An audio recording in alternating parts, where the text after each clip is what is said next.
Hello, everyone. It is I, Dark Symphony 777, back with going through all my old fanfictions. Don't worry, the next fanfiction review will be coming up. I'm actually going to record that after I do this video.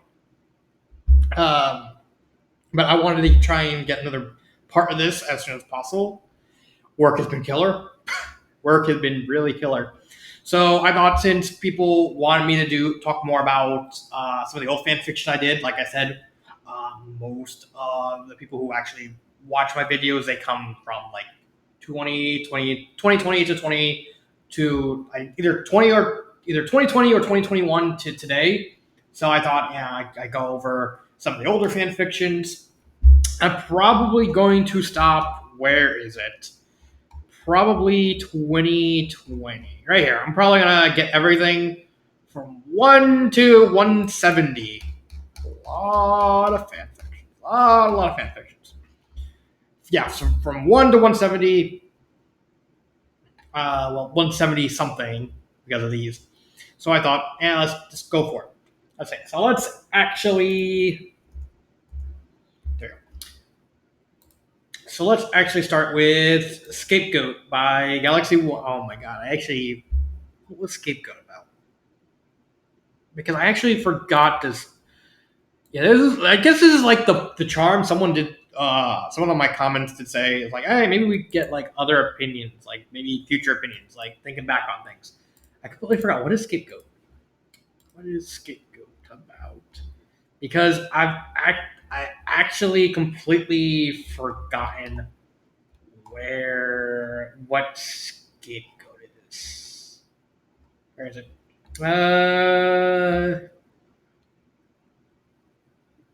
Oh yeah, this is like finishing the whole thing with Big Foul. So this is basically Roger having to finish off Big Foul.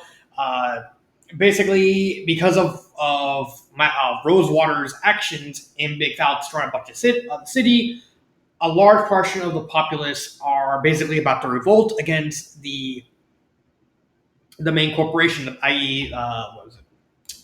What was the name? I gotta actually move this. What was it? Where is it? The Paradigm Corporation. Basically, they're really pissed. They want to pay They basically want revenge on them for what what this guy right here did, and they're willing to go to war.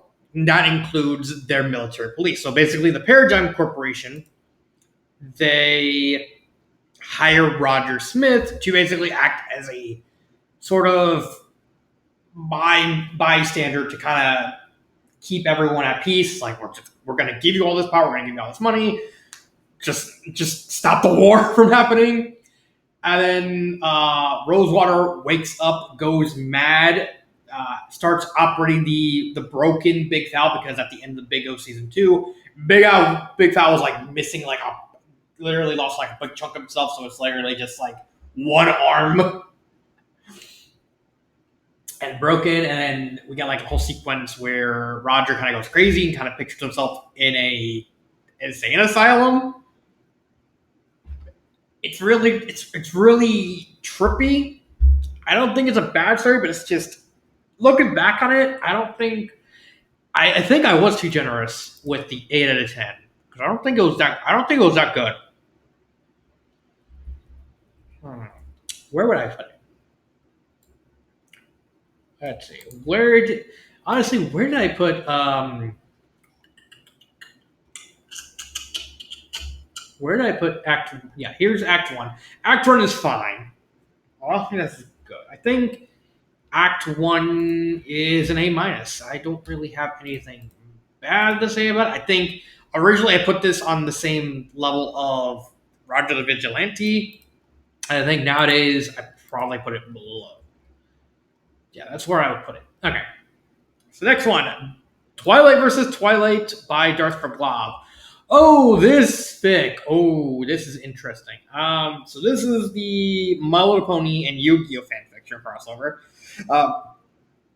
More or less, the whole thing that happens is the Humane Six, namely Rainbow Dash, decided to trick the Pony Twilight and the Human Twilight into basically facing off against each other in a duel to see who's the better Twilight. However, the Human Twilight, because she uses a infamously bad deck known as Genex, and I know what I'm talking about because hold on, give me a second. All right, I'm back. I went to go grab. Like I know what I'm talking about when it comes to Yu-Gi-Oh. Like I have my Ishizu Vernaself deck. I'm probably not going to use the Ishizu part because, well, reasons. I actually where is she? Where is the big mom? Where big mom? Yeah, there she is. Like I have like this is my favorite card of all time. Bear the Vernaself Goddess. Like I do play the game. Like I play the game a lot. Not as often as I did years ago, but I still play the game. So, and Genex are infamously bad. They can't really make any plays. They don't have any spell trap support. Their best boss monster is Trishula. Fucking Trishula. Because they can't do anything else. They have to realize, like, can we borrow your boss monster? Sure. Trishula, go with them. Spanish. And it's just funny. But going back to the story, Human Twilight is very embarrassed by the fact that that she plays Gen X because a lot of people consider Gen X really garbage. In essence, it's supposed to be a sentiment value that a lot of people don't. That a lot of people, when they see bad decks, they don't really like to play them. There are some people that are going to play bad decks. I know I play Vernaselves. Vernaselves is by themselves a bad deck. That's by design. Their whole purpose is they're supposed to be mixed with like other Earth decks, like Madolches and other. I'm having a brain fart with Earth decks, Machinas, and because they're Earth Machines, Madolches, Naturias. I can't really think. You can just tag a bunch of shit in. I mean, honestly, the fact that Misty Seedlings, the duck in the deck. Let's see if let me get the duck. Let me get the duck. Duck. There you are. God damn it! The duck right here can search like a pretty powerful card in Kamion. The Time Lord is actually pretty useful because Kamion's actually a decent card. He says it can't be searched. It's pretty decent. So going back to the story again, she gets very embarrassed. Meanwhile, Twilight is playing like an Armed Dragon Red Eyes deck. You know, raising a dragon is thematically appropriate, and they duel. And basically, Human Twilight kind of holds her own because we kind of get like a flashback to her to finding out why she plays Gen X because she had good fond memories of hanging out with her brother Shining Armor. Granted, there's like a hilarious reference to Airman Galtensai. Hold on. Let me actually get that because I want you to see this to believe this. Where is it? There it is. Dual Twilight versus Twilight. Right here. Because we have to go down here. Let's see. There you go. There it is. Got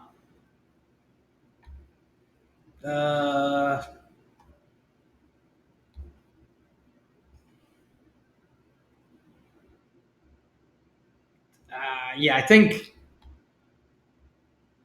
Let's see.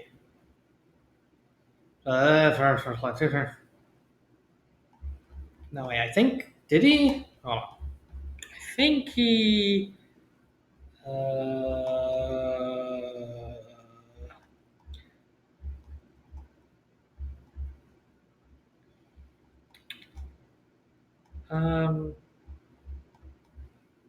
No, I'm trying to remember. I'm pretty sure I thought that maybe I'm remembering it wrong. And the fact that there was like it's supposed to, like the whole reasoning behind it is like a stealth has like a stealth reference to Aramanga Tensai because Gen X have like inspirations of Mega Man, like some of the character like some of the characters actually do like some of the robot master poses and stuff like that. So it's very Mega Man-esque. I guess I'm remembering it wrong.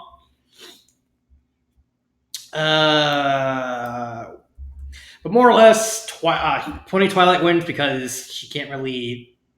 She simply has the better deck. Doesn't matter how good you are at dueling. The fact that you're still playing Gen X, there's only so much you can do with a deck that garbage.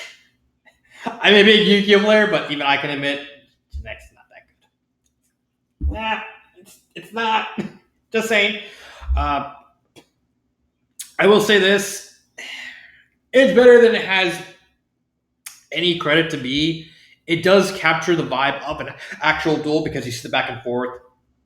I love the touch in the story of the whole hints that Twilight's monsters are acting up, and then the eventual reveal that literally her entire deck is nothing but dual spirits. All the Gen X are dual spirits because she put so much care into them because they see her as like someone who loves Gen X, not because they're competitively viable.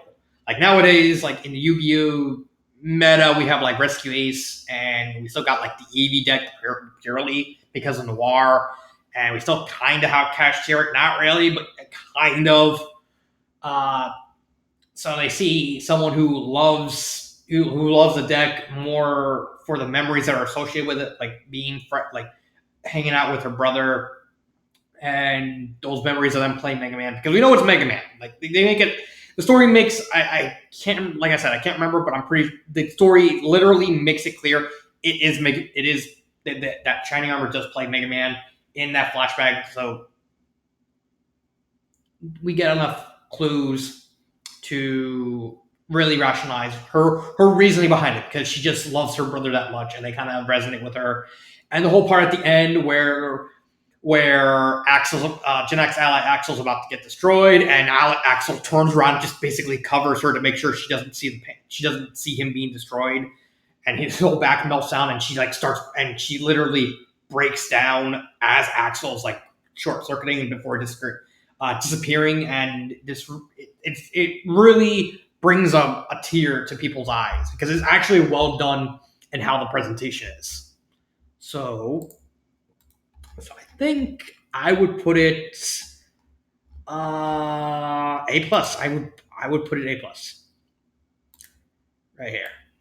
Let me just A plus. I think it's an overall solid story. I don't think it's good. I don't think it's good enough, mainly on the length side of it, to be a S and anywhere near in the S tier. But I think it just barely misses. I honestly think it barely misses out of S tier. Let's go with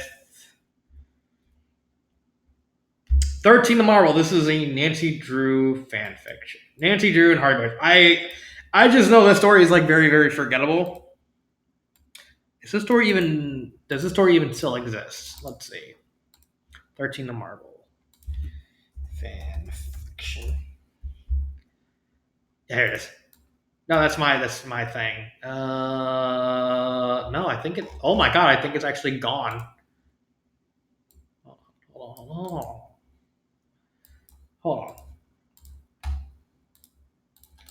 I'm curious. Is this? Yeah. Yeah. Oh my god. The author just completely just disintegrated. Wow.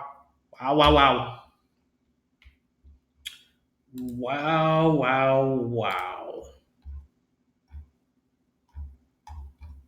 Yeah, so the author just completely just deleted their profile. I didn't even notice that. That's another thing I didn't notice, because some of these authors, because a lot of authors, they become ashamed of the fact that they write fan fiction. So it's like, I don't want to be associated with that anymore. So just delete their stuff. I think that's disrespectful, because they're just deliberately hoping. They're only doing that because they're convinced that people think that fan fiction is cringe, and therefore if you write fan fiction or do anything associated with fan fiction, you're automatically cringe. I hate that mindset, but I can't exactly stop the mindset. Well, I'm trying to stop the mindset, or at least showcase, hey, fan fiction can be fun. Fan fiction can be worthwhile. It can be entertainment. You can see these creative minds. Instead, you get a lot of people who just like, I don't want to be associated with that because I don't want people to think I'm weird. Instead of like saying, embracing the fact that you're writing these creative stories. Problem is, 13 the Marble is not creative. I wouldn't call it an F tier, but oh my god, I call it pretty close to an F tier. Like not even close. Yeah, call it pretty close. Oh wait, there you go. 2017. Nine Muses of Death. Okay, this is another galaxy. This one I do remember. Here's another big O's. This is episode Act 29. At this time, I just stopped putting the acts in because I kind of know what they are based off. This one, I actually remember being better than when I first read it because my complaint of the story comes down to the end with Schwarzwald. So, for those of you who don't know, Big O, Schwarzwald, or formerly known as Michael Seabach, is very much the Joker to Roger Smith's Bruce Wayne. Consider the fact that Big O takes a lot of influence from Batman the animated TV show. It makes sense. So what happened in the lore is Michael Seabach was a reporter for Paradigm City News. He wanted to find the truth over what happened. More or less, Big O take place in a city where 40 years ago, everyone lost their memories. No one knows why, no one knows how, and they're basically just trying to pick up the shards and memories and all that as best they can. Seabach was obsessed with finding the truth. And based on what happens in the show, he actually does find out what happened 40 years ago.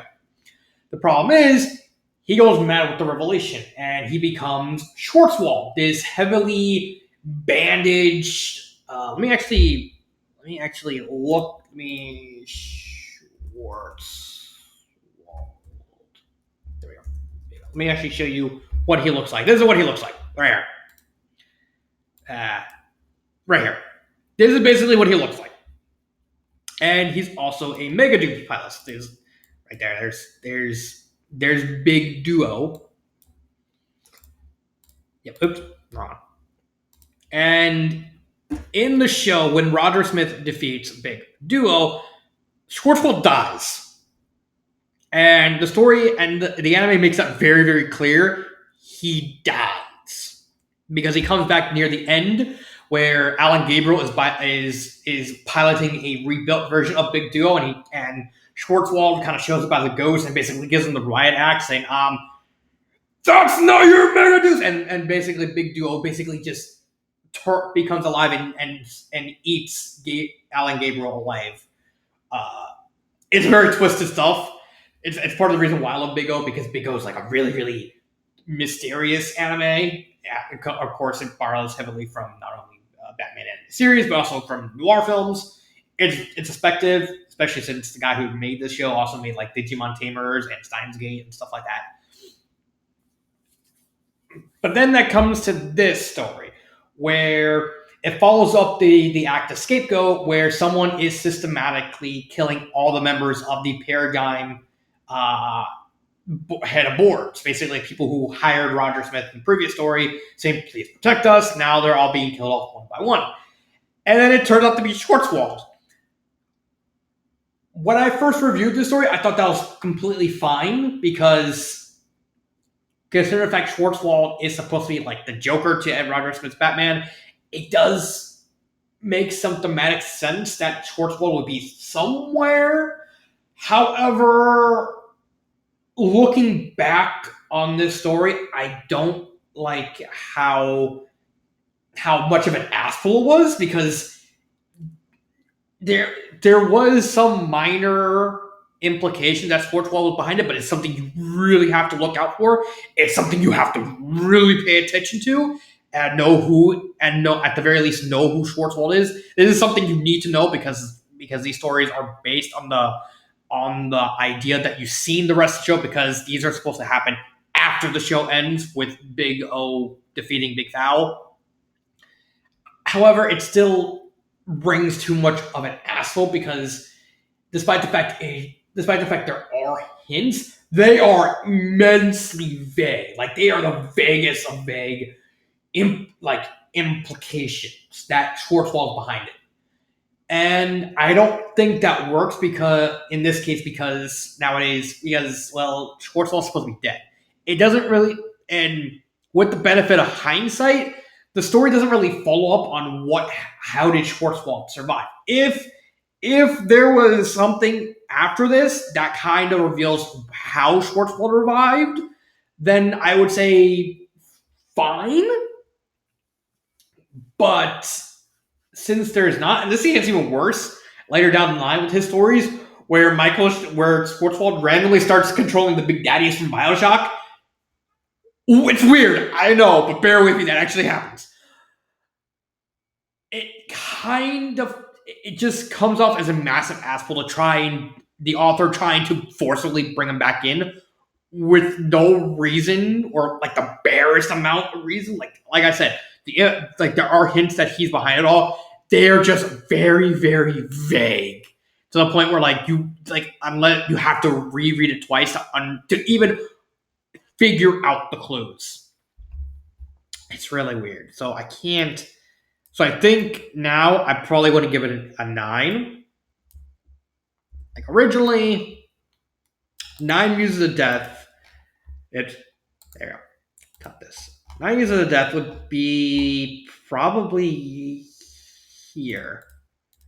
But I don't think it should be there anymore. I think it should be S-.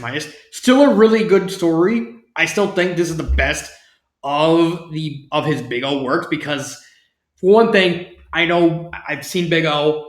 It has probably the best setup. The fight against Big Duo again was actually well done, especially since Roger Smith has like a bunch of never got a chance to take out like a bunch of the anti-personnel weapons that he has on Big O. So he's literally stuck with like a bunch of like foam pellets and stuff like that. It's like, oh no, shit, I forgot to take it out from like the last episode. So he's kind of fighting on a handicap.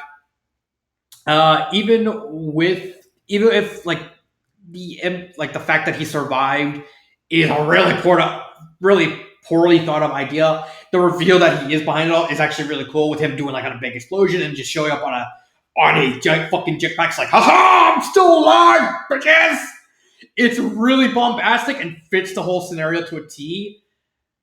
But like I said, the fact that in hindsight the author never really follows up on how Schwartzwald survived, because if you watch Big O and you can't actually watch the entire show with the exception of the first episode on YouTube, the show makes it very, very clear he dies.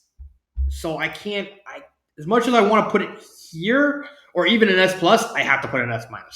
It's just, I just can't. Okay, what's the next one?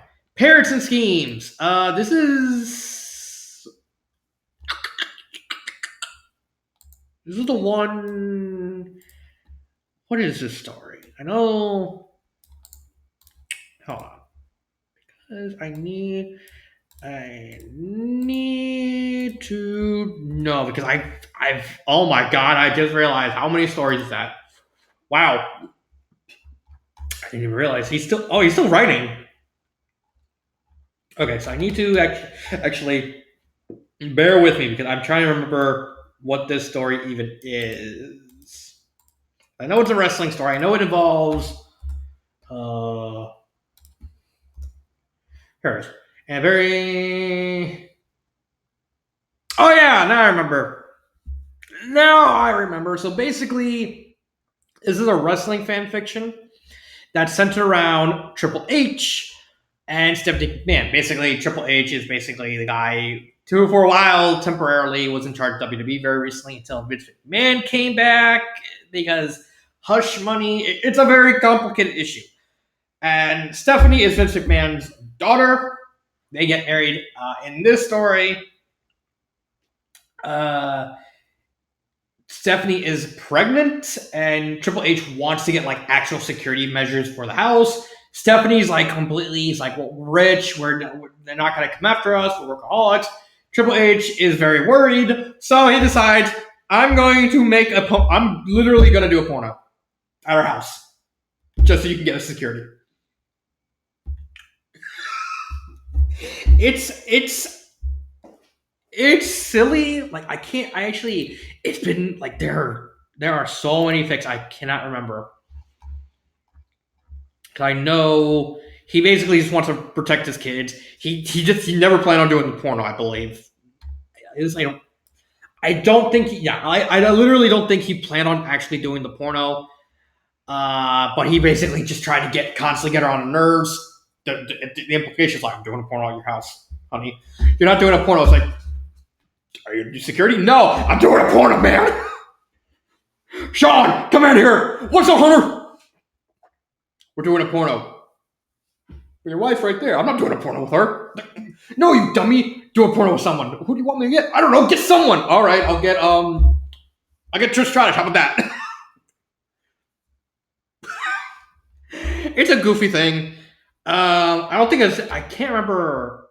I actually can't remember. I know this was mainly a comedy story. Yeah, it's a comedy story.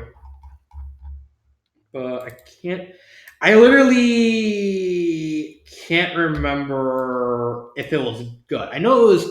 I think it was okay from my memories, but I don't think it was good because a lot of the humor was very very samey because it was mostly through conversations of Hunter just trying to do like the porn app like the porn insinuations over and over again, and it kind of dragged. Like this is like that was I do think it could have been shorter. Like a lot of like some of the middle part could have been cut. Um, I don't think it was. I don't think it was. Hmm. I don't think it was that bad. Like I don't. I think it's a B minus. I would say. I would say it's a B minus. Like, I don't think it was that bad, but I think it's the perfect balance of average. It's not bad, but it's not good. I do think it could have been. I think it could have been shorter at the very least. So which one? Let's see how far I'm at. Okay, I'm at 30 minutes. I might as well finish it. I might as well do these 16, and then finish it. Priceless. Oh, this is the one with Danny Kirk, isn't it? Pretty sure. I'm pretty sure this is the one with Danny Kirk. Let me double check. I'm going to be doing this a lot. So bear with me. I need to know, is this the one with Danny Kirk? I'm pretty sure this is.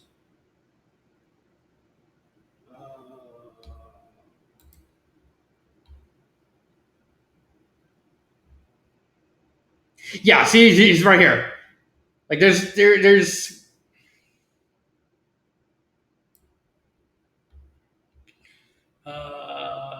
let's see.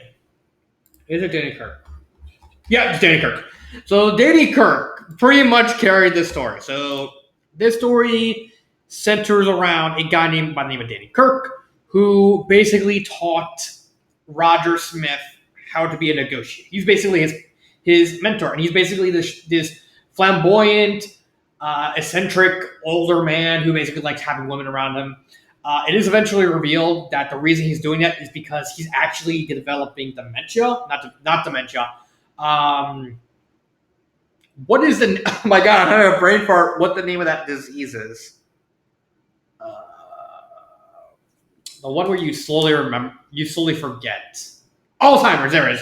He's actually getting Alzheimer's, and so he's basically acting like slightly more exaggerated version of himself, so that so he doesn't forget as long as possible. And and and this is the start of like the whole thing with Dorothy and Roger doing like the romance angle thing. Like you saw in the comments, there is a inconsistency with Schwartzwald. Like I said, I don't think this story is bad. Uh, but again, Danny Kirk, the fact that there's like zero follow up with the whole Schwartzwald thing is kind of a letdown because there is a part where Roger Smith does interact with Schwartzwald. He basically goes to jail, confronts Schwartzwald, and Schwartzwald kind of just gives it kind of talk circles around him like, I'm not making any sense. Can you tell me what's going on? No, I'm not going to tell you it makes sense because I'm Schwartzwald.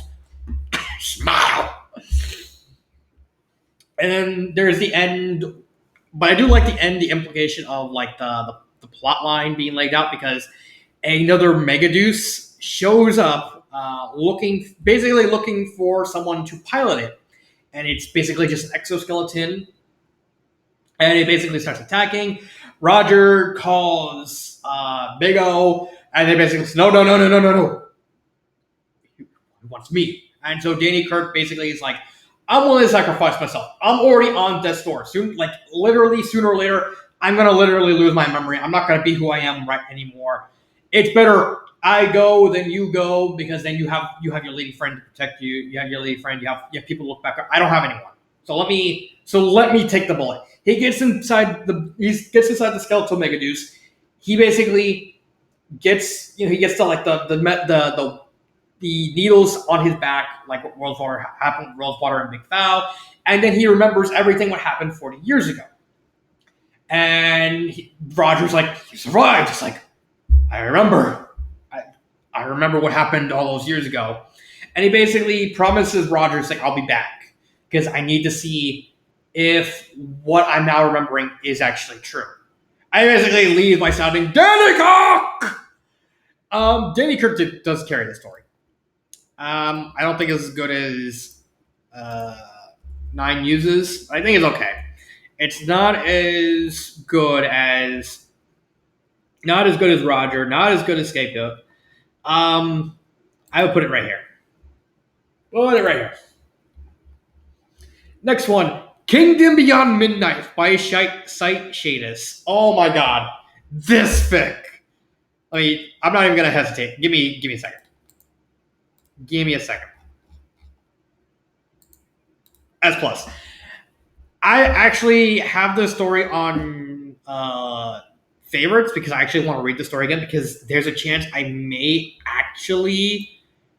There's a chance because I actually am tempted to actually put this in this tier, but I need to reread it again because to absolutely make sure.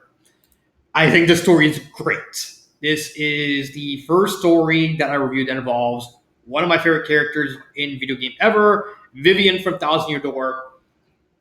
The whole idea of Mario and Luigi and Vivian and Lady Bow. Well, that's another thing. This is like the only fan fiction to date that uses Lady Bow as a character, and I love that. But the story is centered around Vivian. They go to an alternate reality when the Shrooms actually came back and murdered everyone. They basically killed all the good characters except for Princess Peach. She managed to survive with like only an arm missing. But then her soul has like the Emperor Shroom inside her soul, basically turns Peach into like a very or morbidly obese dictator who wants to basically survive as long as possible. And they all go to this alternate reality where like there's no stars, and they also have to not only do they have to try and save their world because Empress Peach whole plan is open a massive wormhole to go into their world, take over it, but she also saved their world because she is willing to literally wipe out all her people to keep herself alive. I do love a lot of stuff, like them going to Rogueport, them meeting alternate versions of some of their partners, like Miss Mouse is like a greedy mouse. Their version of Vivian is like a feral animal. Vivian coming to terms with herself and her lineage of being the daughter of the Shadow Queen. There's the fact that Vivian and Mario actually hook up, and it's actually very sweet. But I also love the whole side plot line of Luigi having to tolerate Lady Bow for like an extended period of time because it's Luigi. He doesn't like ghosts. And I still remember there's like a funny part where Luigi's in the bathroom, he's pissing, and then Bow just comes in front of him while he's pissing on a urinal. It's like, hi. You're in the bathroom, so I sing beggar. And it's so funny, and I think that along with the whole Mario and Vivian dynamic makes the story. I think I remember right. The only thing I did not like about the story was the use of Sticker Star in the climax because fucking hell, I fucking hate Sticker Star. That must the fact that Sticker Star actually saves the day because spoiler alert for the story, Mario finds a goddamn sticker, a refrigerator sticker from Sticker Star in his pocket, and he basically convinces Bowser because Bowser shows up as like giant Bowser in the climax to basically do a kaiju battle with Emperor Shroom. I said, "Where we can use this," and they basically freeze Emperor Shroom solid with the refrigerator thing. It's so yeah, it was foreshadowed. I still fucking hate it because it's still the author's still giving the time of day to Sticker Star, and even in story, they flat out said, "Well, the whole thing with the Sticker Star was like a fever dream, and we all agreed never to talk about it again." And it's like, I don't know. And honestly, the fact that massive I guess that's probably the main reason why I'm keeping it at a Better Off Alone tier because of the whole thing with Sticker Star. I know it's such a petty thing to keep out that keep something out of a tier, but I fucking hate Sticker Star like that. That as someone who trust me when I say Thousand Year Door is one of my favorite games of all time. Like I even have a Vivian. Let me get the plushie. Hello. Don't worry, I paused it. Oh, you were recording. Yes. Okay.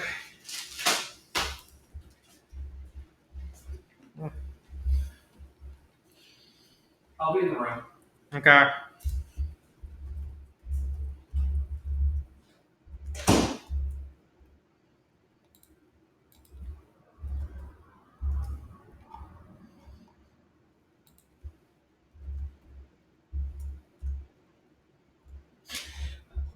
Let's see.